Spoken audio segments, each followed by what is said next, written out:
So in 48, the shloka went, Yogastha Kuru Karmani. So what Krishna is saying over here is that from the state of Yoga Buddhi, making the intellect the rider of your life, keep acting, constantly keep acting. This tells us that from Karmanye Vadhikaraste, the last line that was there, which said you cannot not act, it emphasizes that you have to keep acting, but from that part of you that is anchored in yoga. In this particular verse, yoga is defined as Samatvam Yoga Uchyate. So we have to understand when we study the Gita is that always the highest state becomes our destination, but that highest state also becomes our practice. So in little things, when we start practicing Samatvam, coming to the center, then we see that Samatvam grows into our very nature. So Yogastha Kuru Karmani, keep acting from this equanimous state within you. And how do you do that? Sangam Tyaktva Dhananjaya. Drop your attachments. We looked last week at what our general attachments are. We did emphasize that please check what your personal attachments are, because what I am attached to in my life, you may not be attached to. So we have to get down to what it is that really holds our attention, holds our weakness. But the few things that we threw out there were false expectations, daydreaming about fruits of action, worries about the past, anxieties about the future, are likes very, very strong, likes and dislikes. So anything that is being pushed ahead with that egocentric force in you, we have to stop loosening. We can't drop it. It's impossible to drop our attachments. But we have to start becoming aware of it. The minute we become aware of it, it starts loosening its grip. And then Siddha Siddhyo Samo Bhutva. That was an important thing, that right now we are not able to hold ourselves steady in the dualities of life. They've just picked up one duality in this particular verse, which is success and failure. But we've already seen in this chapter itself how he's talked about pleasure and pain, joy and sorrow. If we break it down to very, very practical things, it would be health, sickness, fortune, loss, relationship losses, relationship gains, whatever it is in your life that's going on, the dualities that are presenting themselves in your life have to stop getting swayed in either ways. There's a caution here. It does not mean we become plant-like or stone-like. We have our emotions, but my teacher puts it very beautiful. Have sentiments, don't become sentimental. Big, big, big difference. Right now, everything that we do, the mind comes in and it actually makes us mental. So having a little bit of caution over there. And then he ends that particular verse with Samatvam Yoga Uchyate. Evenness of mind is yoga. And what we saw is that it's primarily achieved through mind control and sense control. The two ways to do it, we'll get into it a bit more in the verses that follow. Ishwaram Arpanam Buddhi, that we offer all our actions to God. And then if we are offering something in the temple, obviously whatever comes back to us in that, whether we are doing it at a puja, whether we are doing it at the sanctum sanctorum, whatever comes back to us becomes prasad for us, prasada buddhi. And we also saw that this is something that we need to practice in our daily lives all the time.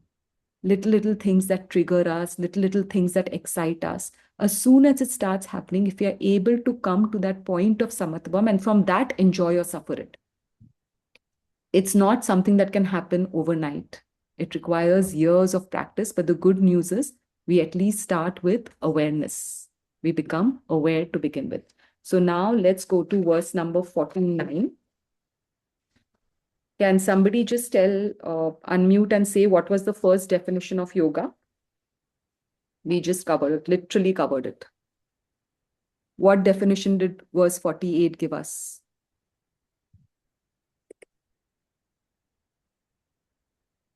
Go ahead, just unmute whoever has it. Achieving a state of equanimity. Sanskrit, we are trying to learn the Sanskrit, right? Oh. What is the line? Read it, it's the last line. Samatvam yoga uchyate. That is the first definition of yoga given over here. And actually, if you go to see the entire Bhagavad Gita, it spells itself out in the two definitions that will are coming back to back. Okay, so we'll see how. Now we go to verse number 49, which is on page 344.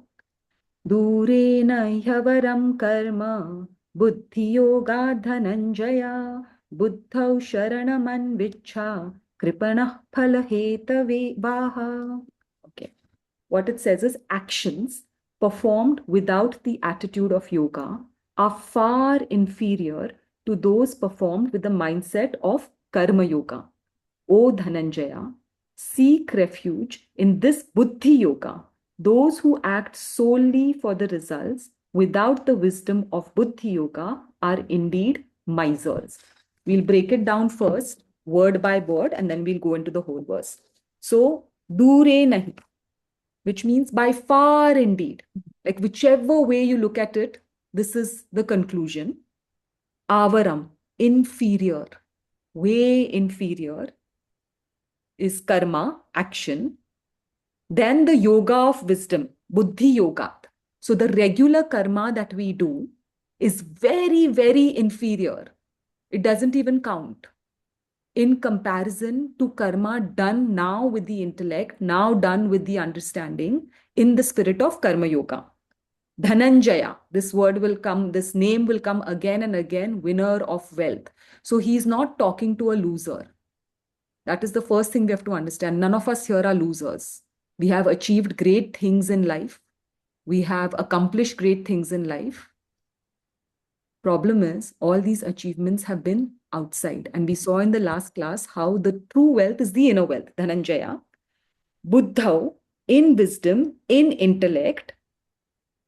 Sharanam, take refuge in your intellect. Over here, I'll pause for a minute. I gave that example of the tortoise, I think in this class. I'm not very sure if I did, but I'll repeat it again.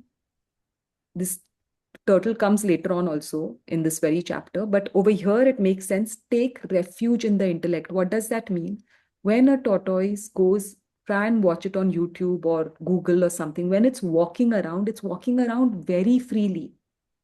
The minute some danger spells around it, it withdraws all limbs, head and tail, inside the hard shell.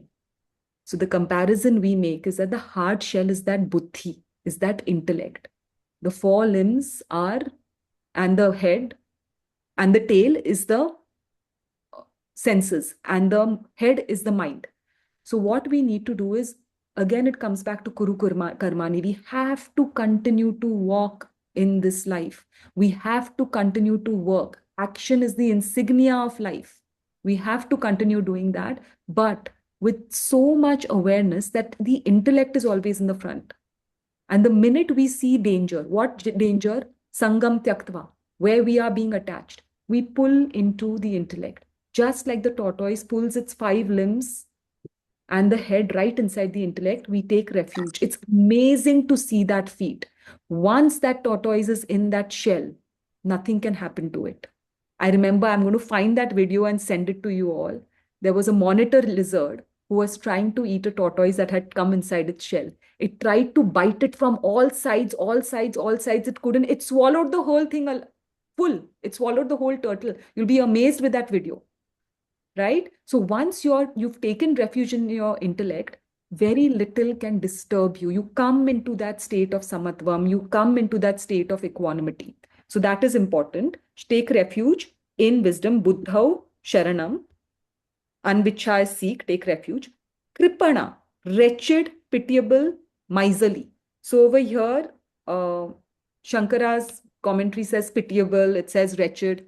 But if you remember, I don't know how many of you all were with us in chapter 1, and in that famous verse 7, Karpanya dosho pahata swabhava, in that verse, we had described this word, kripana, as miserly, conjuice.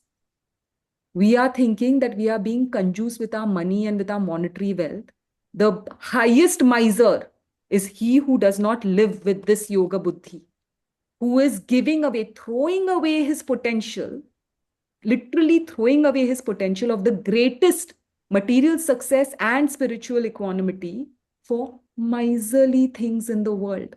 What is karma without karma yoga? Karma without karma yoga is I want this in my life. I want that in my life. I'm going to do this for this result. It's a waste.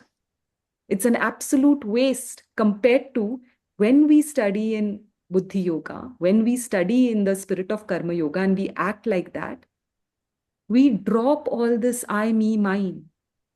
And it's fascinating how I, me, mine is so beautifully taken care of. He's already said it in a previous verse. Drop that whole obsession with yogakshemam. Drop it. I have to acquire this. I have to protect this. The funny thing is that even if we don't drop it, it's not being acquired, it's not being protected. Can you see the bizarreness in the whole thing? We are stressing over it. We think it's in place, but it's not. So it's so bizarre, that whole thing.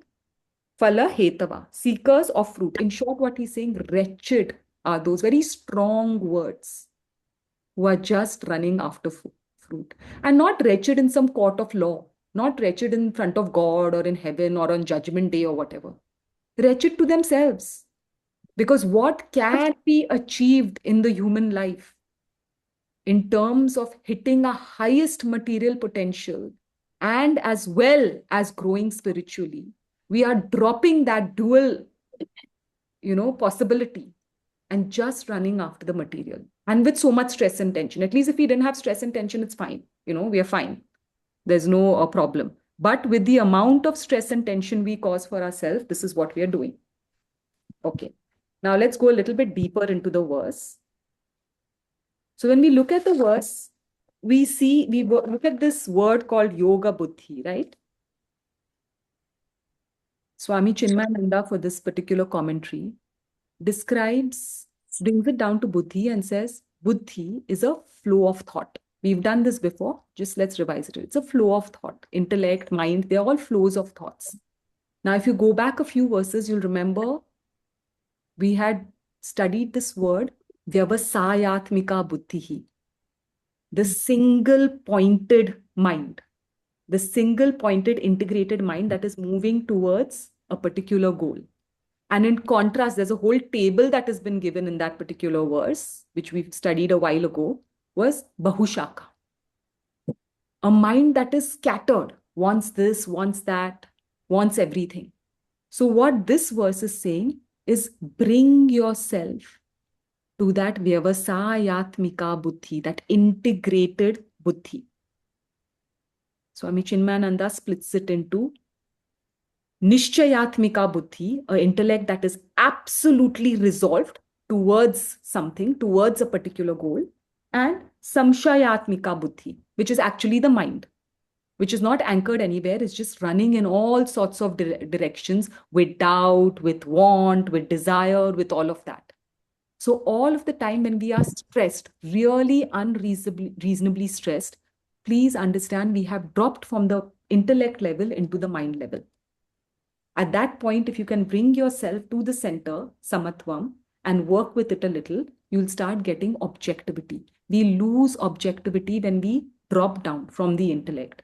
So that is why he's said, please just be stationed over there in this particular verse.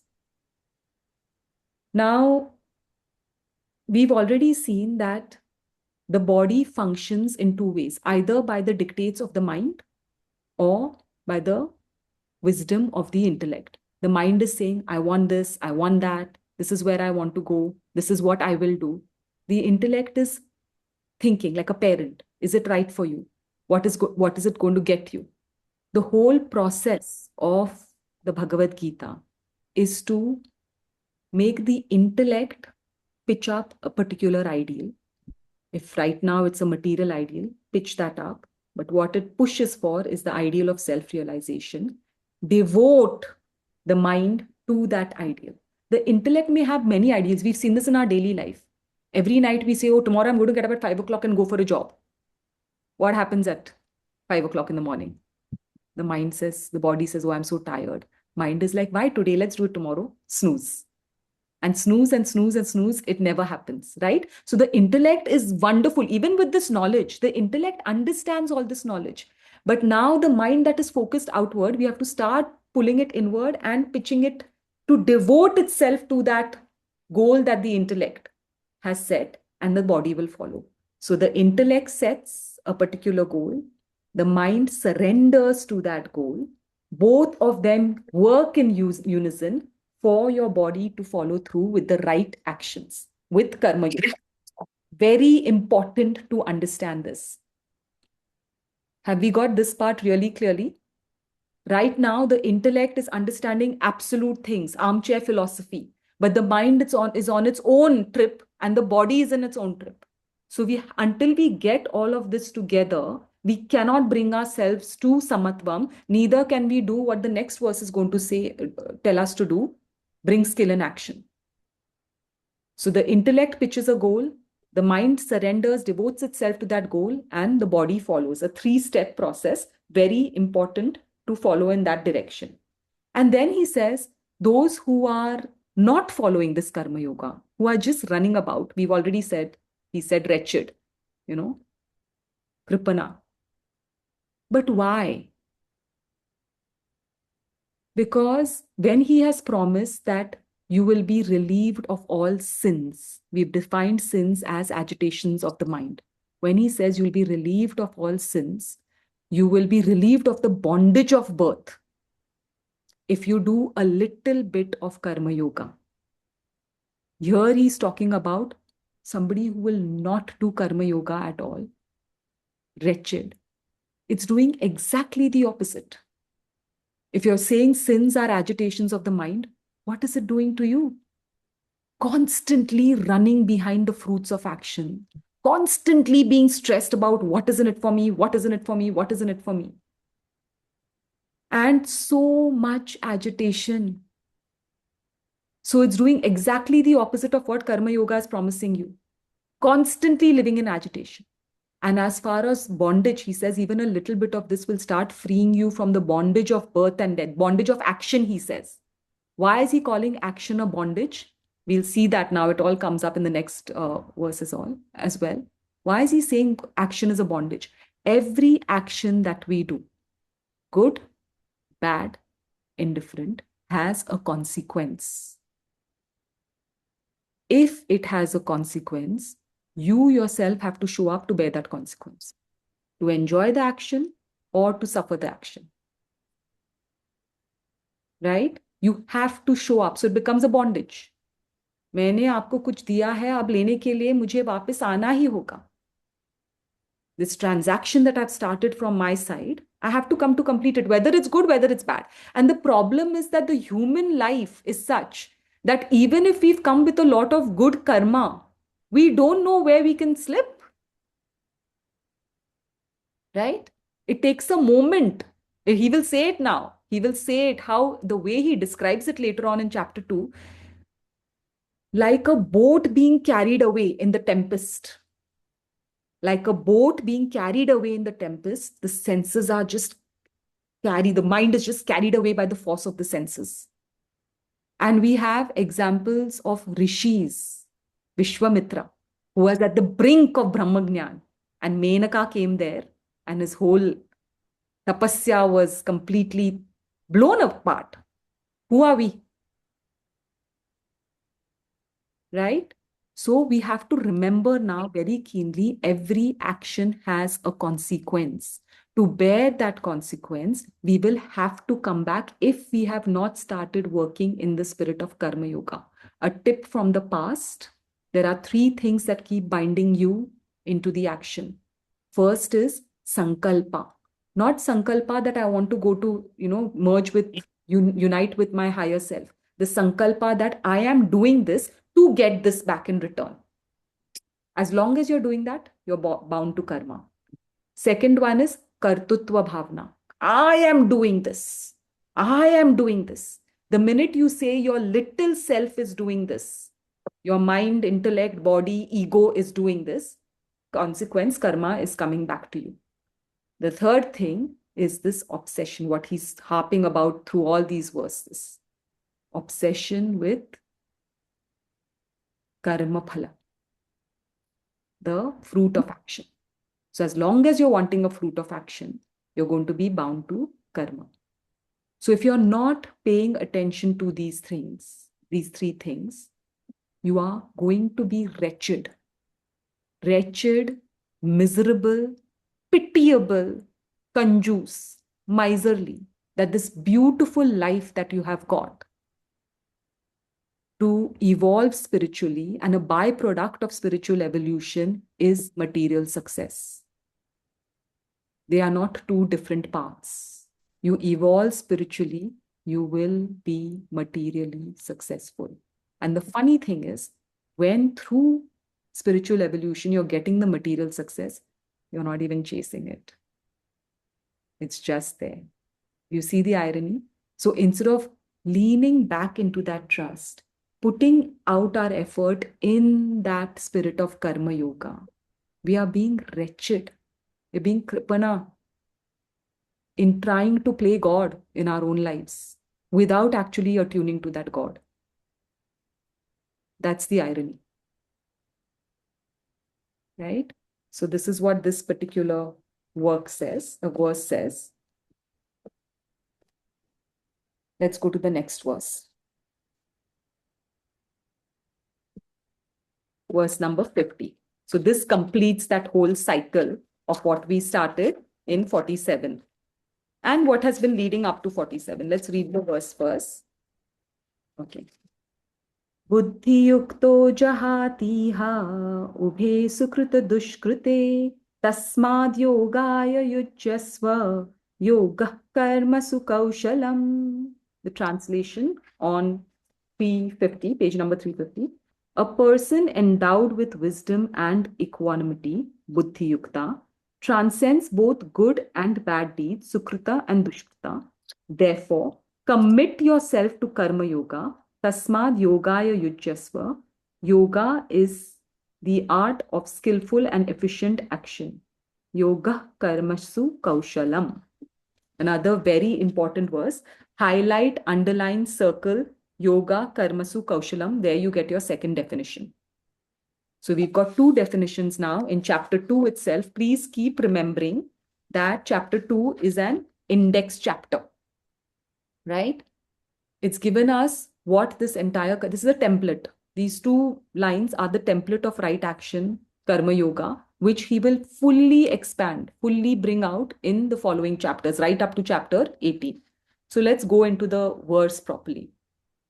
We'll do the Sanskrit words. Buddhi yukto, endowed with wisdom. Jahati. Jahati means casts off. Shankaracharya says rejects. Okay, so endowed with wisdom, Jahati rejects. Iha, in this life only. This is not after we die. There are many religions that promise afterlife bliss. In this life only, Iha. Ubhe, both. What are you rejecting? What are you casting off? Sukrita, Dushkrita, which means good and evil deeds. This kind of catches first-time Gita students. Wait, what is he saying? The next word, very important, again highlight, tasmat, therefore. Remember we said when tasmat comes, we have to quickly action replay whatever has been said so far because it is a conclusion. Therefore, all these logical, when they say it's a yoga shastra, when they say Bhagavad Gita is a yoga shastra, it's not illogical, ruminations of the mind. It is logical sequential thoughts. This chapter is called Sankhya Yoga. So there's a logical sequential thought flow, which concludes, Tasmat, he's concluding what he started from verse number 47. Yogaya, to union with the self, yujjasva, devote yourself to that singular goal of uniting with your higher self. And then he says, karmasu, in action, kaushalam, skill, yoga. Yoga, karmasu, kaushalam. Because in acting properly, in bringing skill into your action is where you will be in that highest union with your higher self. Let's break this down again. Now, when we take the first thing, buddhi yukto, endowed with wisdom. Now, let's go back to what we just said, that all actions in the world, it splits into two. There are two kinds of people. One set of people will function only by the vagaries of the mind. I want this, I want that now. What am I getting out of it? How am I going to get it? That's their trail. It could have been us. It may be us right now, which is fine. It's okay if that's where we are. That's also okay. And the second lot of people is functioning with the discrimination of the intellect. This is what Krishna is telling Arjuna to do. Bring your intellect into the driver's seat of the chariot. I am already a charioteer. Now surrender to the wisdom of this chariot. What has happened to Arjuna? A very, very capable man, very wise man, very intellectually endowed man has completely fallen, collapsed, crumbled into the plane of his mind. Where are our likes, our dislikes, our attachments residing? Mostly in the mind. When a mother is not able to call out the wrong of a child, if that mother was functioning from the intellect, or father for that matter, he would be able to project that if I don't call this out right now, it's not going to serve the child. But the mind gives in to, oh, my child will feel so bad. And it spells disaster down the line. So the push you will see of the Bhagavad Gita right through will be to unite the two, to marry the two. We cannot let go of our mind. We should not let go of our mind, because emotions, if you understand what the word means, it means to move. Emotion means to move. And if you look at your life, all the best things and the worst things you have done in your life have come from very strong emotions. So how can you put emotions aside?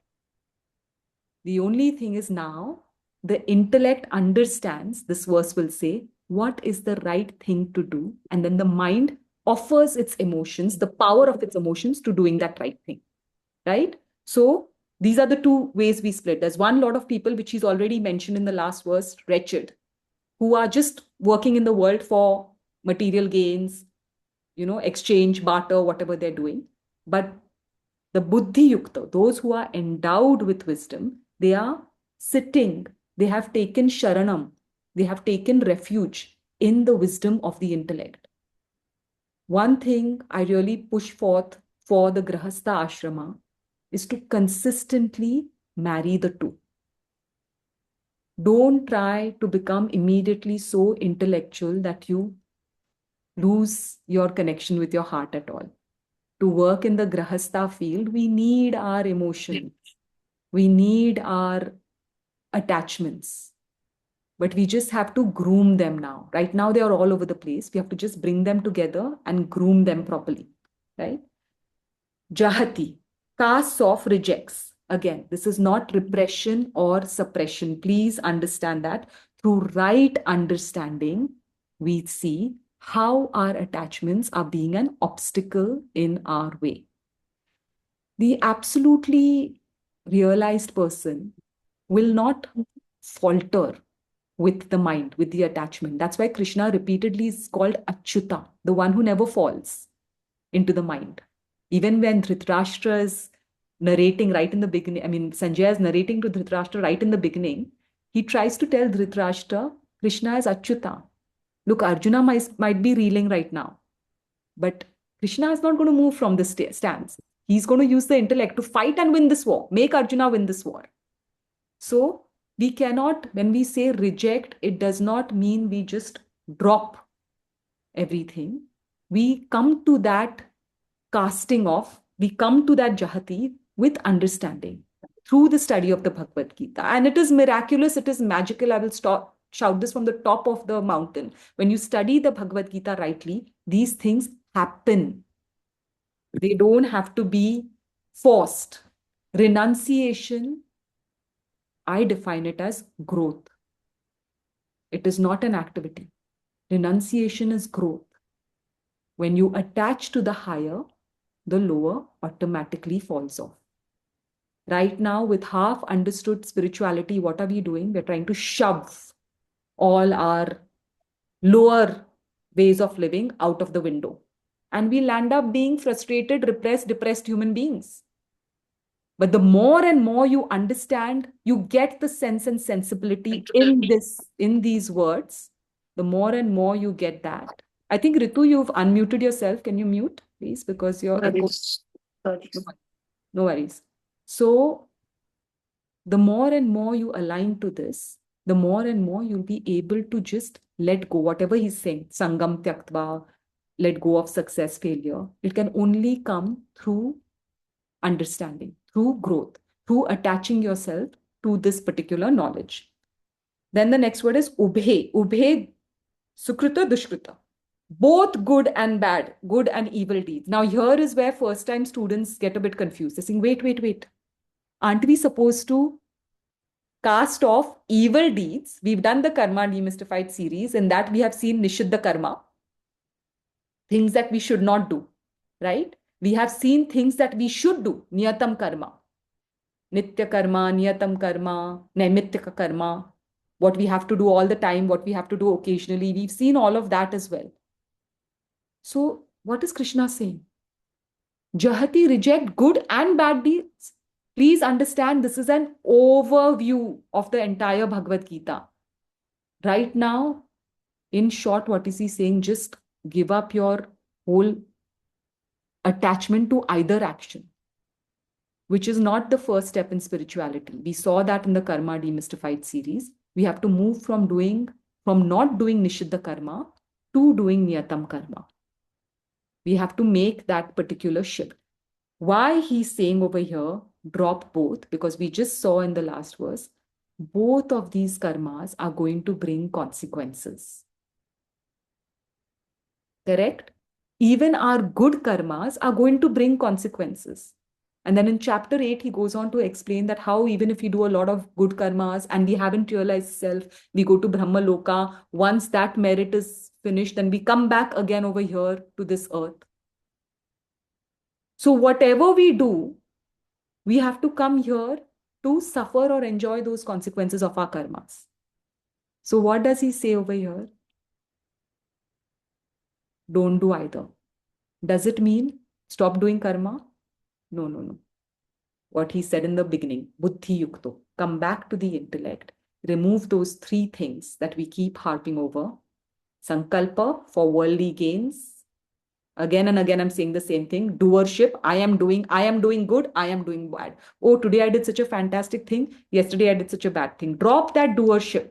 Just be aware of what you're doing. And the last thing is, I want something out of it. So until we keep attaching ourselves, and the problem is that very easily, very easily, we are able to say, I'm not the doer in bad things. In fact, somebody had asked this question, when we take off our doership from the whole equation, then it's okay, right? Because in the bad, we are not really doing. It doesn't work like that. Doership is from both sides. You extract yourself from the bad, you extract yourself from the good. You just do, and when you are in that buddhi yukta, you are only going to do good. How are you going to do bad? There's no possibility of you doing something that is wrong, right? So this is what he's saying over here, is that every action will bring consequences. He has said a few verses ago that if you do karma yoga right, you will be freed from the bondage of action. The way to do it is stop attaching yourself to the action. Does not mean do not act. Remember the last line of karmanyeva adhikaraste. Mate sangostva karmani. It does not mean not to act. This is highlighting that point. Continue to act. Remove the actor from that action. Just do it, and you will do it more beautifully because there's less stress. There's less, agitation. There's less evil. There's less sin. Because you're doing what is right and you're trusting that with that prasada buddhi, you're trusting what is going to come back to you. So very important to understand that. The next word comes is tasmat, therefore. He's concluding the point that he has begun in verse number 47. Yoga yujasva. To yoga, devote yourself. This we have to understand. Okay. It might seem a bit far-fetched right now for all of us. Okay. Many new students, especially the younger students, say, we are not really seeking liberation. We are not looking for never coming back to this earth. This is what they actually say. Imagine never seeing our loved ones again. Imagine never experiencing life again. Please understand, self-realization is not that you study one chapter of the Bhagavad Gita and you're self-realized. It could happen according to your evolution. But for the most of us, we've been on an outward journey for aeons. Bahunama janmanamante. Now we've come to knowledge. Now it's going to be a huge journey back. It's not ki, after being out all the time, now I found the Bhagavad Gita finished. This is the last life. It doesn't happen like that. It cannot happen like that, even if we want, right? But now that we have come back to the Bhagavad Gita, we have to really question. We don't know what has happened in the past life, but in this life, we have to open our eyes wide and see. What have worldly gains given us? Why are we chasing these worldly gains? When we chase them with all the agitation, with all the stress, and we get what we want, what is it that it has given us? It gives us 5 minutes of happiness, 10 minutes, 1 year. But again, we are back in that particular stress.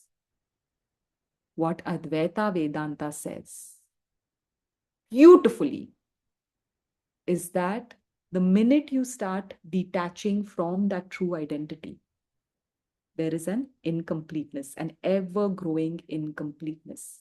With each lifetime, the further and further and further you go with your karmas, without karma yoga, there's a detachment happening. With that detachment, there's a natural emptiness that starts growing within you. That emptiness is simply coming because you have detached from here. But we think, oh, there's an emptiness. This next relationship is going to fulfill us. This next job is going to fulfill us. This next house, this next mortgage, this next car, this is what's going to fulfill us. And we go after it. There's no harm in going after it. But with all the stress in what he's explained in the last verse, in the purely karmic trajectory. And that's taking us even further and further and further away. And it's making us feel even and even more incomplete. Are you seeing the irony? What they're saying is, until you come back to yourself, you are not going to feel complete. You do what you want in the world. Krishna says, I am only that desire that is not opposed to dharma. So people will continue to chase these desires if they do it dharmically. If they do it aligned with karma yoga, ultimately they'll realize, none of these, this is not the desire I want. Like Rumi says, in that one desire to know you, all other desires melted away. So now we have to just understand. We don't have to give up all our attachments and say, okay, I'm going back to myself. Thank you very much. We have to understand that until we come back to the union with the self, that incompleteness is going to remain. And it's going to grow bigger and bigger and bigger. It's going to become more and more palpable and seeable in your life. There's no out of that. Right? So when he says, devote yourself to yoga, he's saying, devote yourself to that one ideal of self-realization. Then what happens is, whatever I'm doing in this world, whatever I'm saying in this world, whatever I'm thinking in this world is taking me closer to that, not further away from myself. Very important to understand this. Now, even if you're not thinking of self-realization and whatever, we've tried to explain karma in a different way, where we've said that in a different way, when we've explained karma, we've said that we come with a particular prarabdha. Swami Chinmayananda presses on this very, very strongly, is that if we do not finish that prarabdha, then we are going to live in tremendous vasana pressure, because our prarabdha vasanas are pushing us and we are collecting more and more vasanas, more desires, more of this, more of that. So it's very important to stick with what we have come with and do that in the spirit of karma yoga. So at least what we've come for is exhausted. At least when you go back to bed in the night, you're happy you've done what you've done for the day. And that is the happiness we feel at the end of each life when we have unloaded what we have come with already in our bags. Rajesh has come, but Rajesh, I'll just quickly complete this verse. Yeah, I'm sorry. Thank you. Take So your time. that is what we have to pitch towards now. Two things. If we are not looking at self-realization, please leave that away. But remember, at least stick to your prarabdha because you have to let go of the vasana pressure. A particular set of vasanas has brought you into this world. That vasana has to be exhausted rightly in the spirit of karma yoga. And then he says, yoga karmasu kaushalam. Skill in action is yoga. What is the skill? We've already said it. Right action, picking the right action aligned to dharma. That is the first thing. And second thing is doing that action with two attitudes. One attitude is whatever I am doing to offer it to two things, either to the God that I believe in or to the goal of self-realization. So everything that I do, I'm emptying the bag, I'm emptying the prarabdha of this life and going back closer and closer to myself, or I am literally just devoting it to God. In that sense, whatever comes back to me is going to be prasada buddhi, is coming as prasada. I'm going to accept it. So I don't get destabilized with siddhi, asiddhi, with the dualities of life. Very important to understand. I'll finish this with 3 verses. I'll just give you all the verse numbers. If in the week you'll have time to go over it, it'll give you what to do through the day very beautifully. Okay. So how do we live with the skill in action?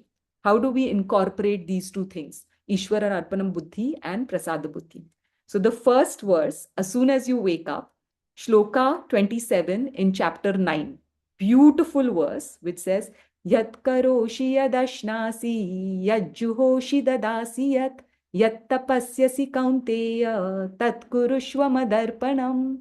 What does that say? Now, from everything we've discussed, it says, whatever you do, whatever I'm going to do today, whatever I eat means from all 5 senses, whatever I'm taking in, whatever I offer in sacrifice, whatever I'm going to do in the spirit of karma yoga, whatever I give in charity, or even whatever I renounce, whatever sangam tyaktva I'm doing, whatever I practice as austerity, even this class, coming to this class, understanding this knowledge, whatever I'm doing in the name of worship, in the name of presence, in the name of spirituality, I do it as an offering to God. Okay?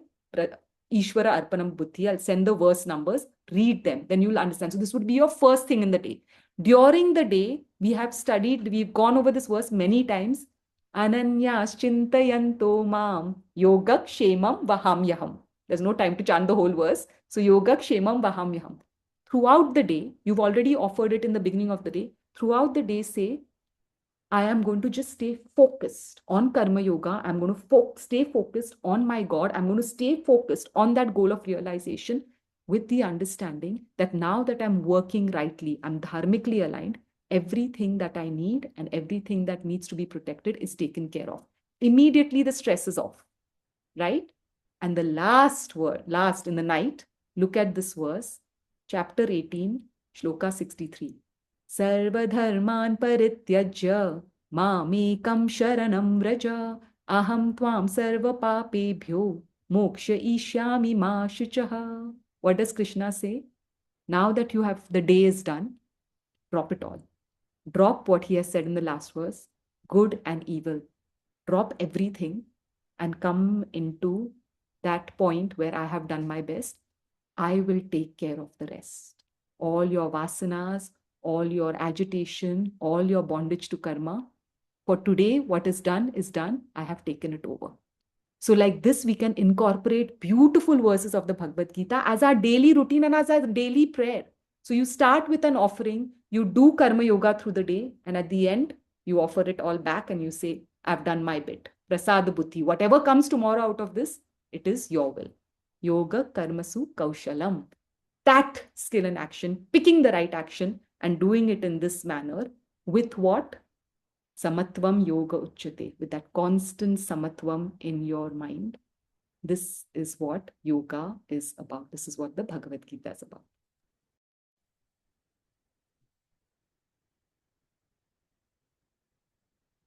Thank you, Avanti. Just to complementing what you said, the first shloka we covered is Durehya avaram karma buddhi yoga dhananjaya. Sorry.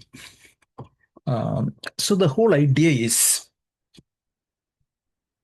the karma without yoga buddhi versus the karma with yoga buddhi.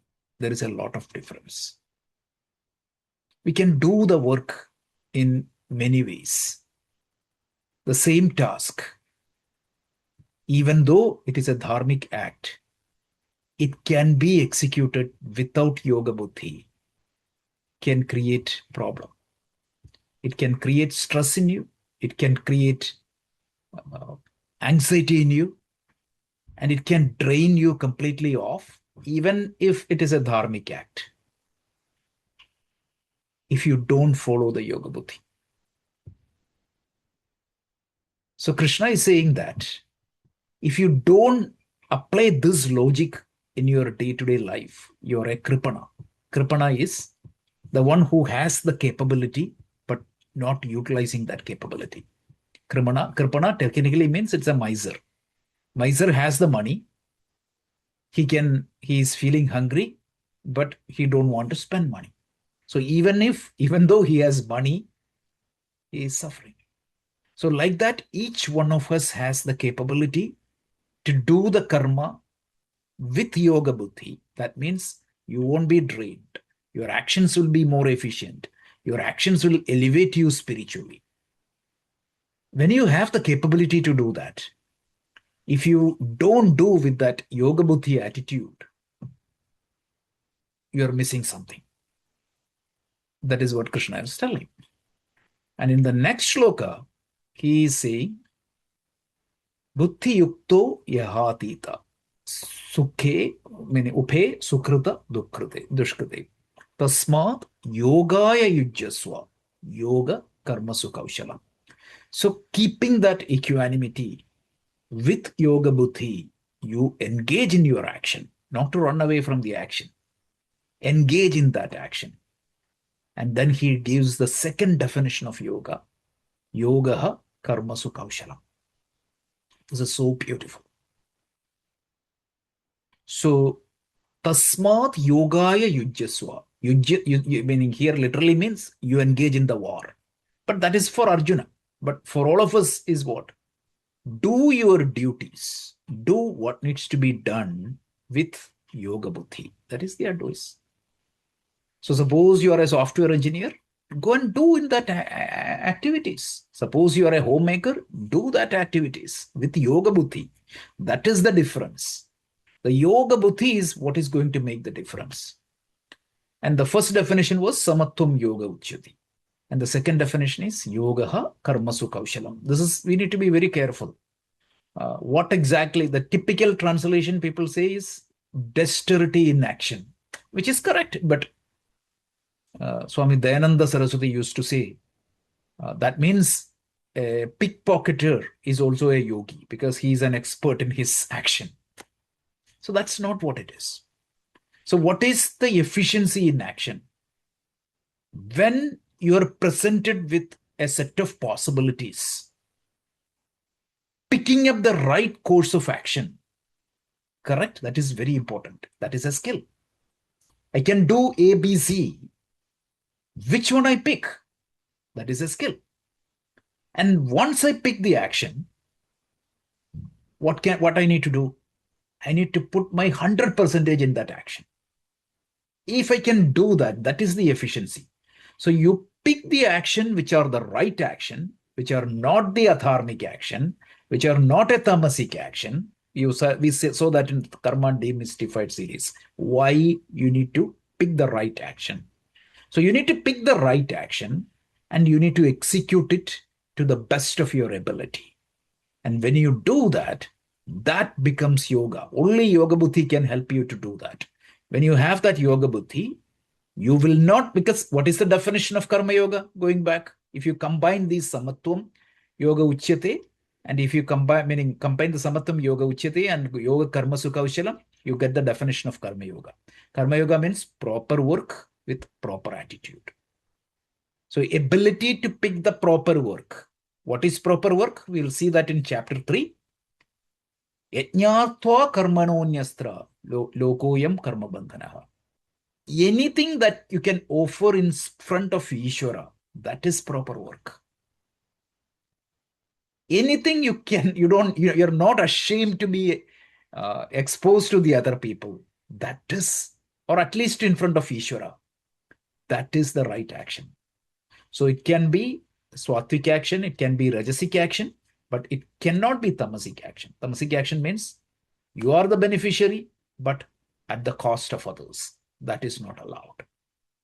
So pick up the right action and then execute that action with your best of your ability, without worry and without anxiety while you execute the action. And how can you develop that attitude? By Ishwararpana buddhi. Yat pravritti bhutanam ena sarvamitam tadam sokarmanat tadarchasya siddhim vindati manavaha. Final chapter, final definition of karma yoga in the 18th chapter. So do offer all your action in front of me. And then whatever results you get, take it as my prasada. And when you follow that, what is going to happen? You will be freed from the push and pull of the past worries and future anxieties. And when you have that space to work and emotional intelligence to work, you will put your best, and the possibility of getting the results also is going to be high. And this is the efficiency in action. And this is how typically you can get into that flow, the state of flow. There is no formula how you can get into the state of flow, but it is proven many, many times that when you are not like over obsessed by the results of the action, most of the times what comes between me and my best performance is my obsession for a particular outcome. We all want results. Nobody want work without a result. Even Krishna would not have been given the Bhagavad Gita without expecting a result. He would have expected that Arjuna would learn it. But he is not obsessed by that outcome, because he knows that, or whoever do the work, he knows that the control I have is only in the work, not on the results. So I do the best and then accept whatever I get. So when I develop that attitude is again Yoga Buddhi, Ishwararpana Buddhi and Prasada Buddhi. When you do that, my actions become sufficient, my mind become emotionally intelligent, and my actions will elevate me to the next level of my spiritual journey. This is how the Karma Yoga is defined. And one more clarification is, you may have heard about a lot of yoga, Saddha Yoga, Nada Yoga, all these can be folded into Karma Yoga. So in Bhagavad Gita, what Krishna does is he put almost every yoga into Karma Yoga, because even if it is Bhakti Yoga, it is Karma Yoga. If Bhakti Yoga conventionally means you do the devotional act, that can be done with the spirit of Karma Yoga, and that can be done, like the devotion can be done with the spirit of yoga, and the devotions can be done with a transactional mind. When you have that yoga buddhi in your devotional activity, remember in the Karma Demystified, we try to cover this, whether it is Vaidhya karma or Laukika karma. When you bring that attitude of yoga buddhi, it becomes yoga. And when it becomes yoga, whatever you do, it becomes a spiritual practice. This we need to keep in mind. So here you can connect all the dots together. And this is yoga. Yoga means your meaning. Remember that two-stepped definition of yoga. One is, first you need to create that adhikaratvam. That means your chitta shuddhi, chitta sthiti, everything. And the yoga is going to help you to do that. And the ultimate goal of the yoga is union. This is the points covered in these shlokas. So let me pause here. Any questions or comments?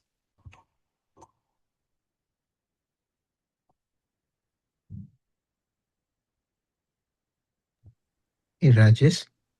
Yes, Rohitji. Yeah, what sloka in chapter 18 is where the third definition of yoga is given? No, it's not third definition. Actually, the more definitions are coming. Like this is one No, of of the the final conclusion of Karma Yoga. I right. believe it is 45 or 49. I'm just picking up from I'll post that in the group. It's around 45 to 49, 18th chapter. But that is one of the best way of defining Karma Yoga.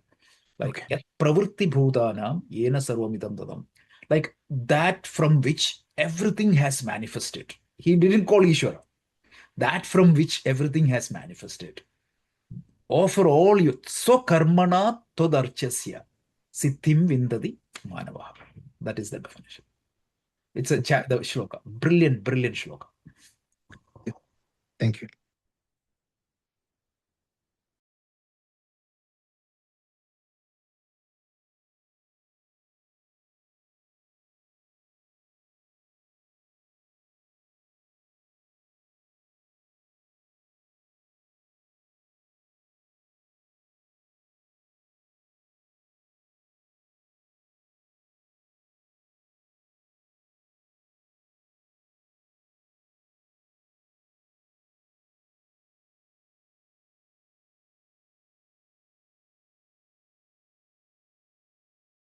Go ahead, Ranju.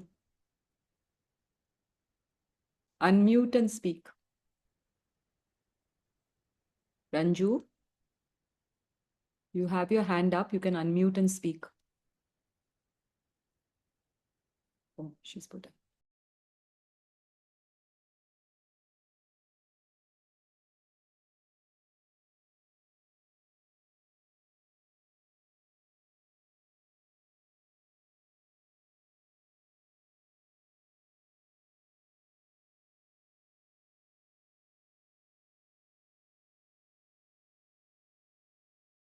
Rohitji, it is 46 of chapter 18. Okay, good. Thank you.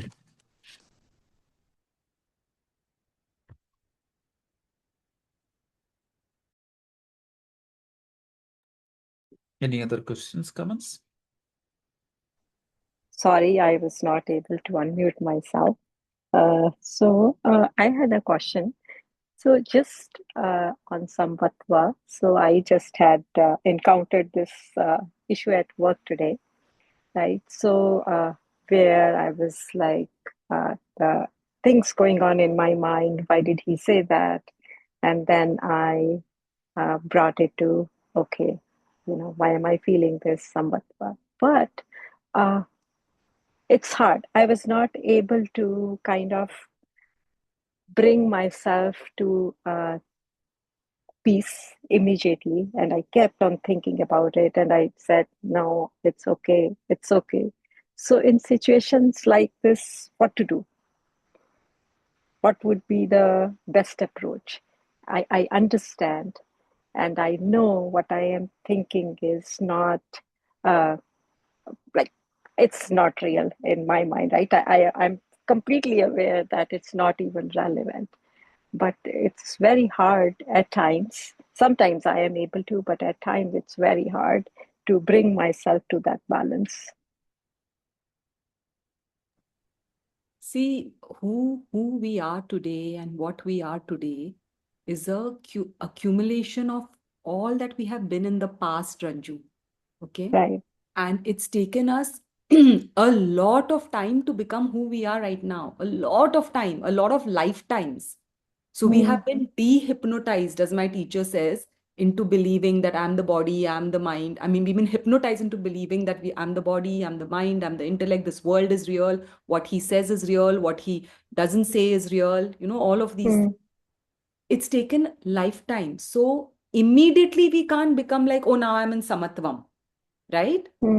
But the beauty of it is, before we didn't even know Ranju, Before we used to continue to feel bad for the rest of our life. Now you've at least understood it's not necessary.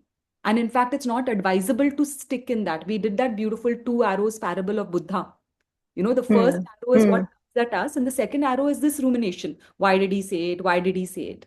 Now, the whole point is at this stage, remember that quote, write it down somewhere.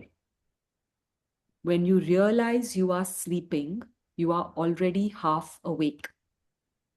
Till now, we did not know what we were doing. We were with that stress. Now, there's an immediate connection. Something has happened. I'm getting stressed out. Just that will give you a lot of relief more than when you didn't know it.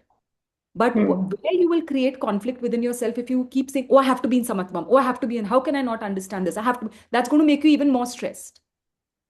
So now our duty, when you said, what do I do in the present, is to observe. Oh, interesting.